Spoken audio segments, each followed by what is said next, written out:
The average German has almost 6 different insurance policies per person. That means even babies technically have half an insurance. Now, don't get me wrong, there's nothing wrong with being prepared, but sometimes it feels like there's an insurance for every situation. Your phone, your glasses, your windows, your trip, your funeral, even your dog's mood swings. In this video, we'll go through 7 insurances in Germany you probably don't need, why they exist in the first place, and how to save money without taking unnecessary risks. By the way, if you're new here, my name is Ehsan. I'm a researcher, and on this channel we discuss how to build wealth in Germany. Now, if you've lived in Germany for even a few months, you've probably had this experience. You open your mailbox and surprise, another letter offering some important insurance. And if you have ever tried to translate words like Haftpflichtversicherung or Glasbruchversicherung, you might have thought, wait, I need how many of these? And I get it. As an expat in Germany, the system can feel overwhelming. Everyone is saying you must get this or you'll regret it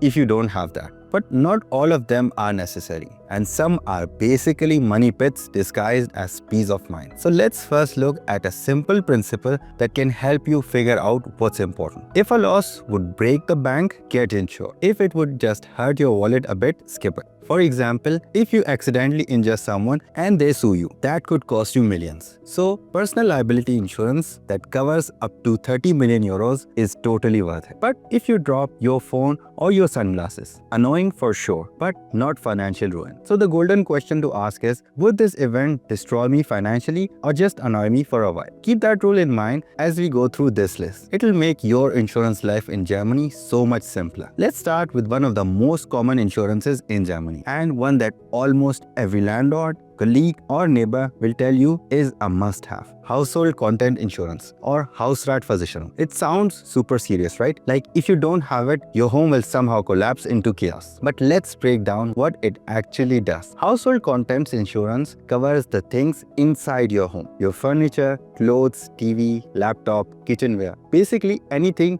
you would like to take with you if you moved. It protects against damage caused by fire, water leaks, theft, storm, or vandalism. Sounds reasonable so far, but here's the problem. For many renters, especially if you're just starting out or don't have a lot of expensive stuff, it's often not financially necessary. Let's say you live in a small flat with IKEA furniture and some electronics worth around 5 to 6,000 in total. A typical household content policy costs 60 to 120 euros a year. If your whole apartment burned down, which thankfully is incredibly rare, yes, that payout would be helpful. But in reality, most claims are for minor water or theft damages, maybe 200 here or 400 there. The cost of premiums over the years often outweighs what you'd get back, especially if you have a modest setup. Also keep in mind, if your laptop is stolen outside your home, say from a cafe or somewhere outside, you're only covered if your policy includes external coverage, which often costs extra. And if you rent, your landlord's building insurance already covers the structure itself: walls, floors, windows, pipes, etc. So you would only ever need to replace your own belongings. So when does it make sense? If you own a lot of high-value items, expensive electronics, artwork or music instruments, or live in an area with a higher burglary risk, then it's worth considering. But if you're a typical expat, renting a furnished flat or living simply, you can probably skip it and build your own insurance fund instead. Start by setting aside the same 5 to 10 euros a month you would spend on premiums. Over time, that becomes a mini emergency fund, your personal safety net that covers small damages without waiting for payment or fine print. So next time someone asks, do you already have Hausratversicherung? You can confidently say, maybe later. Right now, I've insured myself. Cell phone insurance. Ah yes, the famous phone protection plan. Probably the most marketed insurance on earth. You buy a shiny new iPhone and suddenly someone is telling you, for just 90 euros a year, we'll protect your phone from anything. Drops, spills, even bad vibes. But let's do some quick math. Say your phone costs 800 euro. You pay 70 euro a year for insurance, plus a 35 euro deductible. After 3 years, that's about 236 euros out of your pocket. Now, if your phone breaks in year 3, you might only get about 290 euros back, because insurers usually pay the current value, not what you originally paid. So after all those payments, you've basically just covered yourself. And if nothing happens, you've paid 236 euros for peace of mind. That's a few nice dinners or half a plane ticket gone. And theft insurance, usually even worse value. Higher premiums, limited payouts, lots of small print. Let me know in the comments if you have or ever considered Apple Care for your iPhone. Now, if you rent an apartment in Germany, you've probably seen this one. Glasbruchversicherung. It sounds fancy, right? It covers damage to fixed glass items like windows, doors, or glass tables. But here's the catch. It usually adds 2 to 3 euros per month to your house contents insurance. And for most people,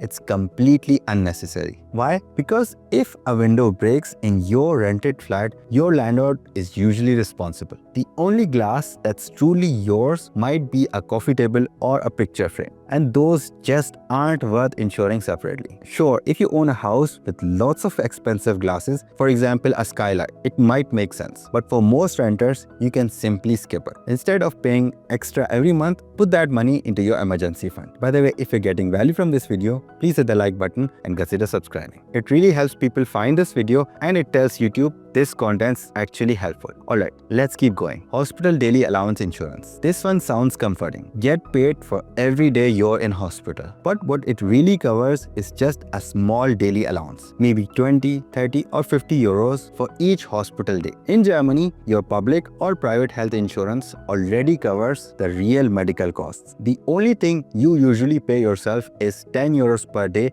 for your stay, capped at 280 euros per year. So if you're paying 6 to 20 euros a month for this daily allowance insurance, you're probably overpaying. That's what your emergency fund is for, to cover those small, short-term costs. If you want real protection for loss of income, disability insurance or Berufsunfähigkeitsversicherung is what actually matters. That one protects your financial future, not just your hospital snack budget. And if you want to learn how to build that kind of financial safety net, from budgeting and goal setting to smart investing, check out my course, The Expat Wealth Blueprint. It's a step-by-step guide that helps you master your money in Germany, invest with confidence, and create lasting financial freedom. Now let's talk travel. Picture this: you've landed in Spain, waiting at the luggage belt, and your suitcase never shows up. That's exactly the scenario travel luggage insurance promises to fix. But here's the thing, it really pays off. Statistically, only about 1 in 1,000 pieces of luggage are lost, delayed, or damaged. And if it happens, the airline already has to compensate you up to around 1,900 euros per person. So what are you really paying for here? In most cases, not much. And travel luggage insurance isn't cheap. Annual plans can cost you between 50 to 150 euros or 30 euros plus per trip. Plus, the fine print often excludes things like electronics, cameras, or sports gear. I'll share a free way to get this insurance with the next point, which is trip cancellation insurance. This one hits people right in the feelings, especially after 2020. You plan your dream trip, pay 2,000 euros, and then think, what if I get sick and can't go? So you buy trip cancellation insurance for 100 euros, just in case. But in most cases, the emotional risk feels much bigger than the financial one. If you have to cancel,